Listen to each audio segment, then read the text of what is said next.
Well, salutations, Stan the Fan Charles. Greetings, Glenn Clark, and hope the holiday season is treating you well. We've got past Thanksgiving, and now we got 3 more weeks till Xmas. Well, as you know, I celebrate Hanukkah in my family. Oh, do That's you? where Hanukkah. We're actually Hanukkah and Diwali. Oddly, those are the two. I don't know how to explain it, but those are the two that we celebrate in the Clark household. No, it's been a good holiday season so far. Had a great weekend last weekend. Made lots of food. Ate even more. Oh, I Um, thought you were going to say you made lots of money. And I didn't lose lots of money. That's what I've Oh, got going for me. I oh, was right down the middle last week. all right. Recapping, Glenn went 2-2 last week. He disagreed with me and took the Bengals +7, and the Bengals won that game outright. So Glenn had a winner there. His not lock winner, but he had the Lions like I did. He had Kansas City like I did. Lost those two, and then we disagreed on Friday's Black Friday game. And incidentally, it looks like next year there'll be two Black Friday That's the games. word, yeah. Yeah, But I guess I guess if they can ever do Saturday, they would never have any games on Sunday on I Thanksgiving. bet they'd still try to. But yeah, Yeah, yeah. they can't do that. Uh, anyway, you had the Bears +7, and the Bears won outright. So you went 2-2, and you are an even after 13 weeks. You're an even 20-20, and you are 2 +2 on the parlay twist. I I had the hat trick, or what do they call it? The golden Golden sombrero. sombrero, Yeah, yes. I went 0-4. I had the Ravens, Lions, Kansas City, and the Eagles, and went 0-4. I am now 17-22-1, and I'm trailing in the parlay twist -2. But we forge on to week 14, Glenn, as you tell us who we're brought to you by. Yeah, Picks is always brought to you by 1-800-GAMBLER, helpmygamblingproblem.org. If you or a loved one has a gambling problem, please call or text 1-800-GAMBLER or visit helpmygamblingproblem.org for free confidential services that That's the can key word, I, confidential. that can change, if not outright save your life. 1-800-GAMBLER, helpmygamblingproblem.org. And Stan, of course, we are brought to you as well by the Costas Inn. Podcast in now with two great locations. One, the classic location, the original Costas Inn at 4100 North Point Boulevard. And that's still the one that serves your steamed crabs all year long. Call them at 410-477-1975 to check on price point, availability, and such, to make sure that you get your party the way you want to do it, whether it's 4 people, 8 people, or a dozen people. Costas Inn will treat you right. And they still got the great menu out there and the great hospitality and home cooked kind of feel to everything there. And that whole experience is available now at Timonium at the upper deck there in the grandstand at Timonium, right next to the OTB in Timonium. And there's parking on both sides of the building, and plenty of parking to get in there. And there's sort of covered parking that's well lit too. So is the outside of the building. So you'll have a great experience there. They do not serve steamed crabs. Both places open for lunch and dinner 7 days a week. All right, Stan, we begin this week right here in Baltimore with a very important matchup in the AFC North. And I might even go as far to say for the Baltimore Ravens, a must win given what's ahead after this week's game. This is the most winnable game remaining on their schedule for the rest of the season at home against the Pittsburgh Steelers. And Stan, the Ravens are 5.5-point favorites, despite the faux pas last week in Cincinnati. Or not in Cincinnati, against Cincinnati. 5.5-point favorites in this one. Glenn, I heard an interesting commentary by Tim Barbalace today, and it really put it into perspective. Yeah, but what does he know? I mean, I think he's great, Tim. uh, Tim talked about this being perhaps the last Steelers-Ravens matchup with Harbaugh versus Mike Tomlin. well, that something might give. yeah, we've been talking about that on Glenn Clark Radio. I don't know why you're running over to Tim Barbalace. I don't know what's going on with that. I doubt it's this one. I would be surprised if either of these coaches were gone before the final. Well, he means yeah. in Baltimore. I'm sorry, Yeah. he meant in Baltimore. And what's his name over there? Jason Alacanfora mentioned that when the Steelers, I think it's the Steelers against the Ravens, when they're underdogs against the spread, he's something like 13-3 or something like that. Is that possible? That sounds about. I mean, like they historically, Mike Tomlin's been very payable as a home dog, but all of those things have been thrown out a little bit in recent years. Again, there were a lot better Steelers teams, but let's not give anything away. Okay. Let's make a pick here. 5.5 points is the number. I'm thumbs up for Ravens, thumbs down if I'm going to go with the Steelers. All right. Here we go in 3, 2, 1, and I'm sticking with the Ravens. Go ahead, Glenn. It's your week to go first. This to me, Stan, is not about the Ravens at all, who I have next to no faith in at the moment offensively. This is entirely about the Steelers, who I have no faith in on any layer of the field. I don't think the Steelers do anything well. I don't think they're a good football team. I think it's a miracle they have 6 wins, and I think it's a reminder of how good of a coach Mike Tomlin is, that they have 6 wins, and that I would say they do have, of course, they have a chance to win this football game because miraculously, I think Mike Tomlin is doing dramatically more with this team than could be expected. Their defense has definitely been a disappointment. There's no doubt about that. Like, I never thought their offense was good, but I thought their defense could at least be, maybe you could game manage your way through a little bit, and the defense for the most part hasn't even been that. I get that TJ Watt has owned the Ravens over the years, and I am very concerned about that, but there's just so little to like about the Pittsburgh Steelers. They're a 6-6 team that doesn't have a chance. The Ravens are a 6-6 team that at least has a chance. Like, there is a path forward for the Ravens if Lamar Jackson looks like Lamar Jackson again. There's no path forward for the Pittsburgh Steelers. They're a bad football team. And that's why the winner of this game, I think, has like a 72% chance to make the playoffs, and the loser a 21% chance. But whoever wins this game still needs to win the other one, because you know, if the Bengals were to somehow beat the Bills, and we'll get to that maybe, but they're alive if that were to occur. All that said, I'm on the Ravens here. Once I heard that Lamar is still most likely to play, I think this is a winnable game. I'm beyond believing that suddenly this is all going to come together. You know, I think we now know that was sort of a mirage, that 5-game winning streak. Yeah, they won 5 games in a row, but they didn't really beat any of the good teams in that streak, did they? They beat the Vikings. They beat the Bears, but that was they beat the Bears. That's true. But the Bears have found their identity a little bit more as they've played on.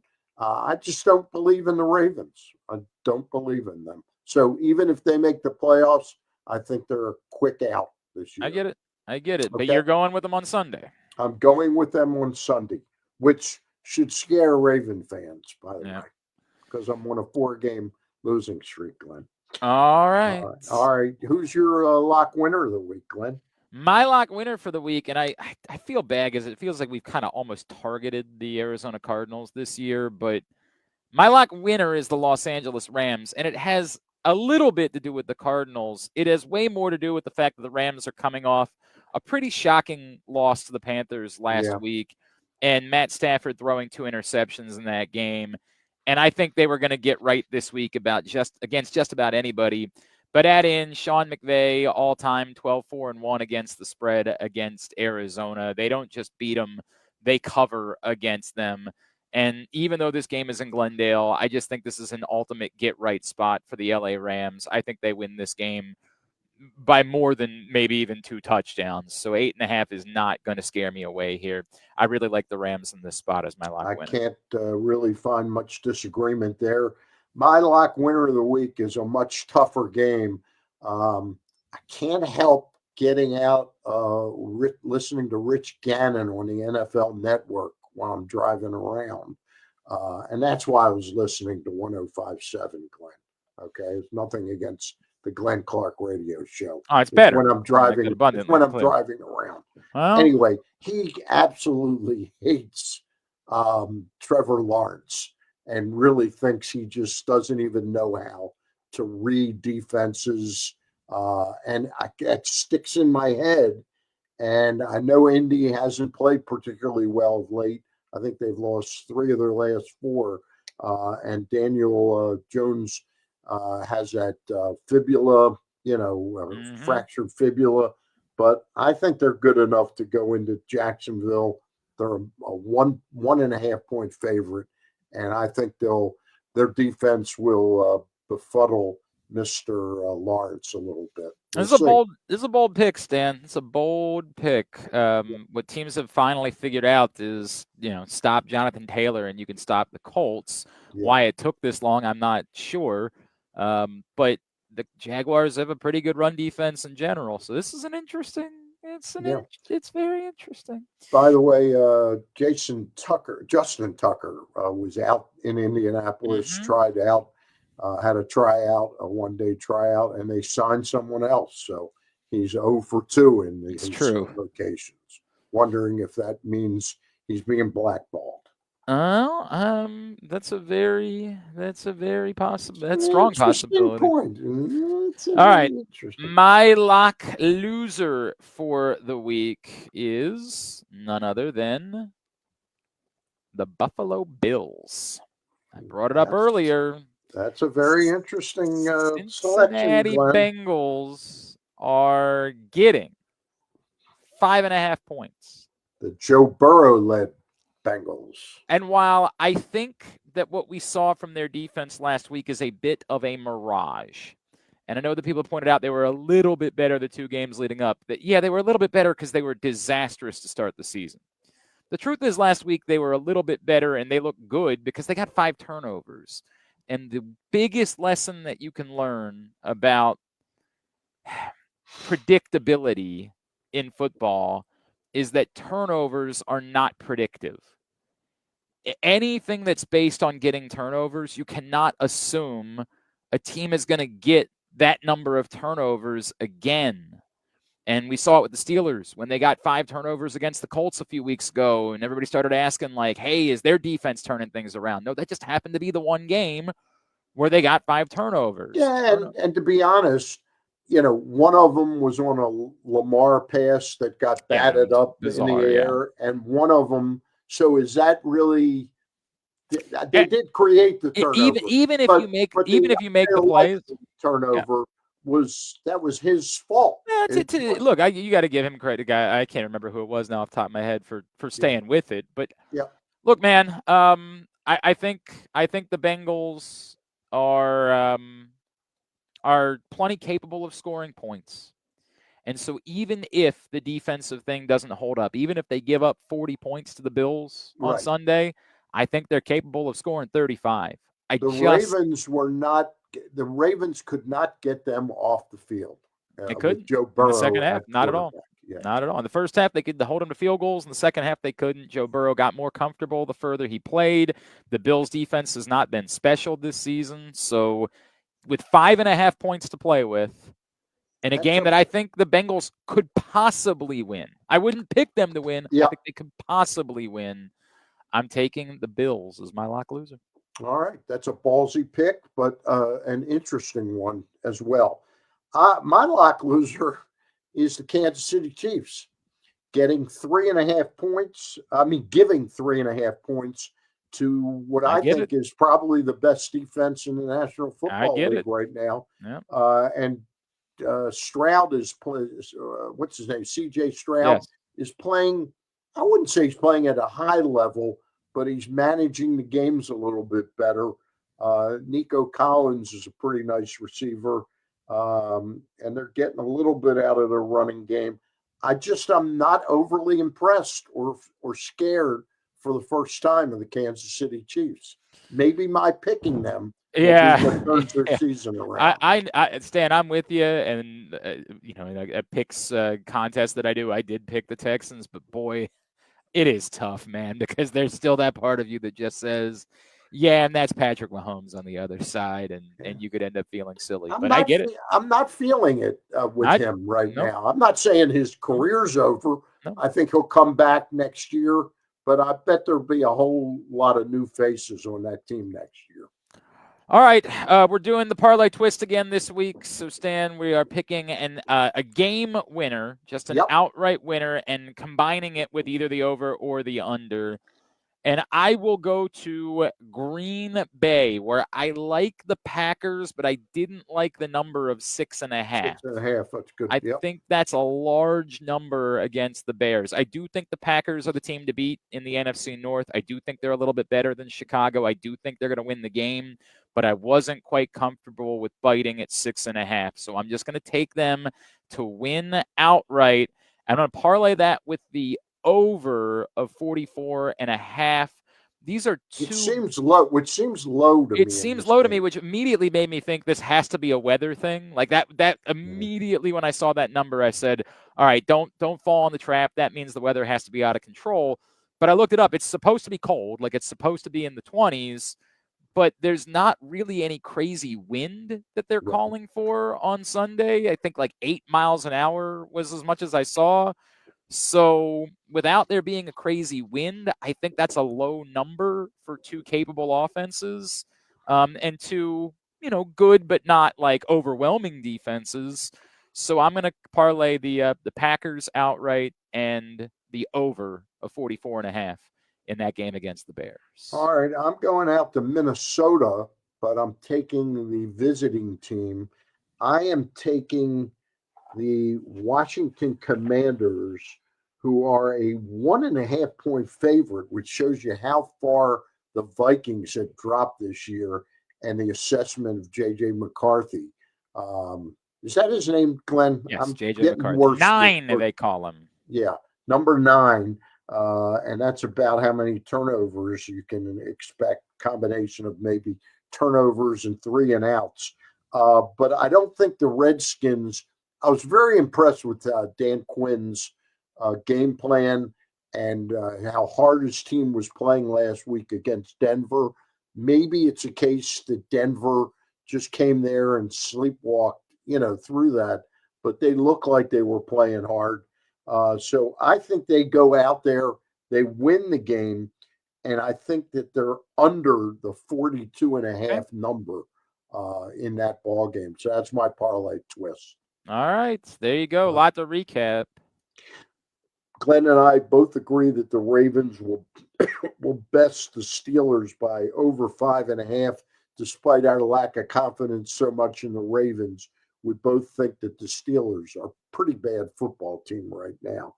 Glenn's lock winner is the Rams in Arizona, favored by 8.5. Glenn thinks it's a great bounce back spot after that shocking loss in Carolina last week.